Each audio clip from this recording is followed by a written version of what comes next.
I asked some of my staff, do y'all know what these are? And some of them said, no. And these are actually transparencies where you ran through a copy machine, you put it on an overhead projector, and it projected on the wall. Now, some of my staff didn't know what these were. I'm not so sure some of my young staff have ever used a typewriter.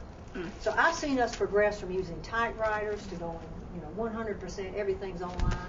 We used to register students arena style with pieces of paper, alphabetical order, in an old cafe over here, which is now the bookstore. It took them all day long. Yes, all day. Registration was like a week-long thing.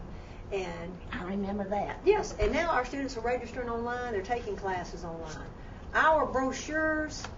This was an enrollment report. This is a brochure, and this was from 1984.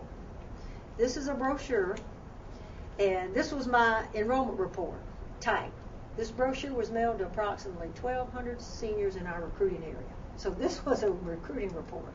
Now everything's online. I remember this brochure had an Olympic theme when I think the Olympics in the 80s.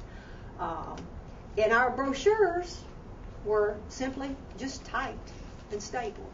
So you've seen some of our publications. You've seen our what we put in the mail this week, and we've come a long way. Each semester I send out the Dean's List letters. That's to students who have a 3.5 GPA for the term. And I can't tell you how many students I'll run into, or someone will call me and say, Ms. Felder, I got my letter and I framed it. Ms. Felder, I got my letter and it's on the refrigerator.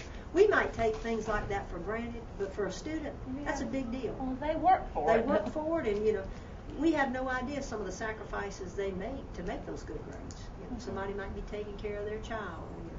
They might be trying to work 2 jobs to come to school, but stuff like that is just so rewarding.